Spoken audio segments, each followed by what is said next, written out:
Welcome my dear students.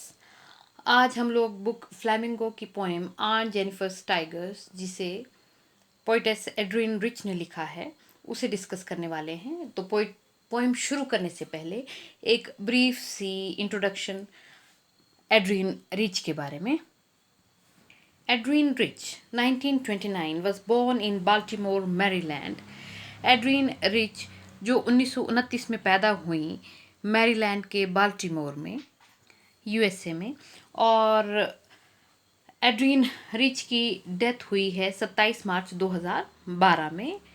She is widely known for her involvement participation, सहभागिता in contemporary of the same time, मतलब समकालीन, उनके समय की औरतें। Women's movement as a poet and a theorist हुआ जो थ्योरीज, कोई आइडियाज़ या प्रिंसिपल्स देता है, मतलब सिद्धांत देने वाला व्यक्ति, सिद्धांतवादी। एड्रीन रिच को मुख्य तौर पर जाना जाता है उनके समय की जितने भी औरतों से रिलेटेड आंदोलन हुए हैं उसमें एक कवि के तौर पर और एक सिद्धांतवेत्ता के तौर पर। She has published 19 volumes of poetry, मतलब बड़ी प्रोलिफिक राइटर हैं वो। उनके 19 किताबें, 19 अंक छप चुके हैं पोइट्री के। 3 कलेक्शंस का कलेक्शन, संग्रह of essays and other writings, और इसके साथ साथ 3 किताबें कौन सी छपी हैं जिसमें निबंध और अन्य लेखन की चीज़ें हैं। स्ट्रॉन्ग रेजिस्टेंस, विरोध टू रेसिज्म हम पहले भी कर चुके हैं मेमोरीज ऑफ चाइल्डहुड में।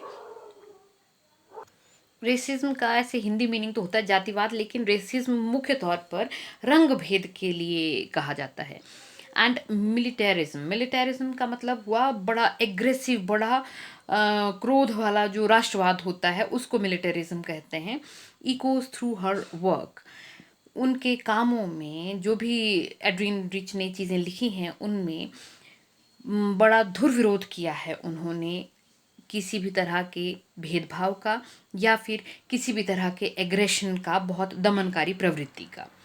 The poem Aunt Jennifer's Tigers addresses the constraints होता है लिमिटेशंस, रुकावटें या फिर सीमाएं, of married life a woman experiences. और ये जो पोएम है आंट जेनिफर्स टाइगर्स, इसमें भी एड्रीन रिच ने कि किस तरह से एक औरत अनुभव करती है शादीशुदा जीवन में, किस तरह की सीमाएं, किस तरह के बंधन, किस तरह के प्रतिबंध औरत के ऊपर होते हैं शादी के बाद एक शादीशुदा जीवन में। तो उसके बारे में है ये कंप्लीट पोएम। तो चलिए शुरू करते हैं।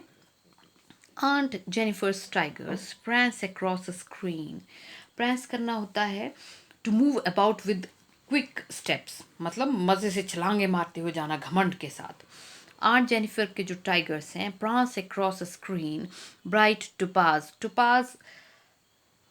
टुपाज कहा जाता है पुखराज को। पुखराज एक तरह का प्रेशियस स्टोन है, बहुमूल्य नग है जो हल्के पीले रंग का होता है। डेनिजन्स, निवासी of a world of green. Art Jennifer के जो टाइगर हैं जो उन्होंने स्क्रीन पर बनाए हैं, यानी कि आर्ट जेनिफर ने या तो कोई कढ़ाई की है जिसमें उन्होंने टाइगर बनाए हैं, या कोई पेंटिंग की है जिसमें उन्होंने टाइगर बनाए हैं, तो उनको संबोधित करते हुए आंट जेनिफर क्या कहती हैं कि आंट जेनिफर के जो टाइगर्स हैं वो उन्हीं के द्वारा बनाई हुई स्क्रीन के ऊपर प्रांस कर रहे हैं, बड़े मज़े से तेज़ चल रहे हैं। ब्राइट टोपाज डेनिजन्स, वो चमकीले पीले रंग के निवासी हैं। Of a world of green, हरी भरी दुनिया के। तो हरी भरी दुनिया क्या है? जंगल, मतलब वो पीले रंग के निवासी हैं जंगल के। ये सबको ही पता है कि टाइगर्स का कलर जो है वो येलो होता है, इसीलिए उसको ब्राइट टोपाज कहा गया है। They do not fear the man beneath नीचे the tree, they pace in sleek chivalric certainty.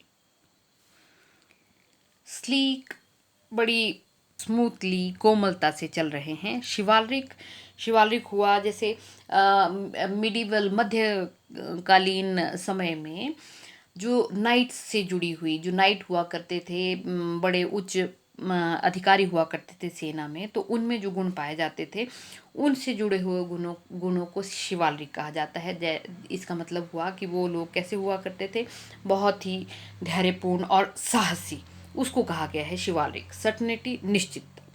तो अब क्या कह रही है पोइटेस कि दे do not fear the man beneath the tree. ये जो टाइगर्स हैं ये बिल्कुल नहीं डर रहे हैं पेड़ के नीचे खड़े हुए आदमी से या पुरुषों से। दे पेस, वो आगे बढ़ रहे हैं, पेस करना आगे बढ़ना, वो आगे बढ़ रहे हैं बड़े स्मूथली, बड़े आराम से, बड़ी बहादुरी के साथ और बड़ी निश्चितता के साथ। यानी कि ये जो पूरे का पूरा पैराग्राफ है इसमें क्या दर्शाया गया है कि आंट जेनिफर ने एक तस्वीर बनाई है, वो चाहे कढ़ाई की हुई है या पेंटिंग की हुई है। उस तस्वीर में क्या दिखाया गया है कि वो टाइगर्स जो हैं वो बड़ी बहादुरी के साथ आगे बढ़ रहे हैं और पेड़ के नीचे वहीं कुछ पुरुष खड़े हैं, लेकिन वो टाइगर्स उन पुरुषों से भी नहीं डर रहे हैं और बड़ी बहादुरी से, बड़े आराम से और बड़े निश्चितता के साथ वो टाइगर्स आगे ही बढ़ रहे हैं बिना उन पुरुषों की तरफ ध्यान दिए हुए। जेनिफर्स फिंगर्स फ्लटरिंग, फ्लटर करना होता है कांपना। ऐसे आमतौर पर जब किसी पक्षी के पंख फड़फड़ाते हैं तो उसको फ्लटर करना कहते हैं। थ्रू हर वूल, अब आंट जेनिफर क्या कर रही हैं, वूल है उनके हाथों में, ऊन है, उनकी उंगलियां जो हैं वो ऊन में फ्लटर कर रही हैं, फड़फड़ा रही हैं, कांप रही हैं। यानी कि आंट जेनिफर जो है अब ओल्ड एज में है, कमज़ोर है, उसके कारण आंट जेनिफर की उंगलियां कांप रही हैं। Find even the Ivory, Ivory कहा जाता है हाथी दांत से बनी हुई चीज़ को, हाथी दांत को कहा जाता है आइवरी। तो हाथी दांत के जैसी कोई भी सफ़ेद चीज़ जो है वो उसको भी आइवरी वाइट कहा जाता है। तो यहाँ पर आइवरी नीडल का मतलब क्या हो गया कि वो बुनने वाली जो सिलाइयाँ हैं वो आंटी की कैसी हैं, आंट जेनिफर की बिल्कुल सफ़ेद रंग की हैं। कैसा सफ़ेद रंग, हाथी दांत के जैसा सफ़ेद रंग है। Hard to pull, Aunt Jennifer की उंगलियां उनकी ऊन में फड़फड़ा रही हैं, कांप रही हैं। और तो और ऐसा लगता है कि वो जो सफ़ेद बुनाई वाली सिलाइयाँ हैं, नीडल्स हैं आंटी के हाथ में, उन्हें वो खींचनी भी मुश्किल है। मतलब इतनी कमज़ोर लग रही हैं आंटी की उंगलियां कि वो बुनाई वाली सिलाइयाँ खींचना भी उनकी उंगलियों के लिए मुश्किल हो रहा है।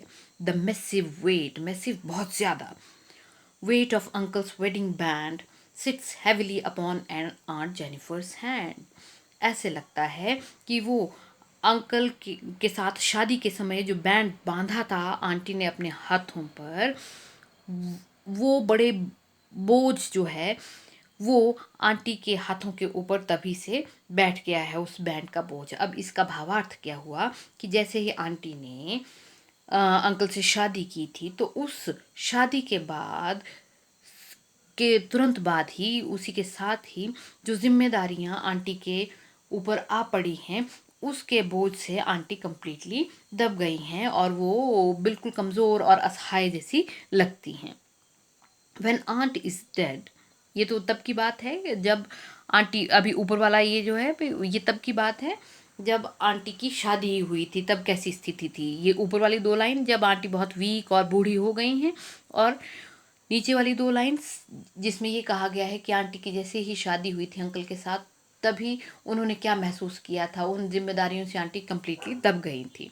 अब व्हेन आंट इज डेड, जब आंटी मर भी जाएंगी, हर terrified hands will lie still ringed, ringed घिरे हुए, विद ऑडियल्स, ऑडियल्स मुसीबतें, शी वॉज मास्टर्ड बाय, जब आंटी मर भी जाएंगी तब भी आंटी के ये डरे हुए हाथ घिरे रहेंगे उन मुसीबतों से जिन्होंने पूरी उम्र आंटी के ऊपर हुकूमत की है, मास्टर की है। मास्टर करना होता है किसी के ऊपर दबदबा बनाना या किसी को दास बनाना। तो वो मुसीबतें जिनसे पूरी उम्र आंटी घबराती रही हैं, मरने के बाद भी वो मुसीबतें आंटी का पीछा छोड़ने वाली नहीं हैं, वो उनके हाथों को वैसे ही घेरे रहेंगी।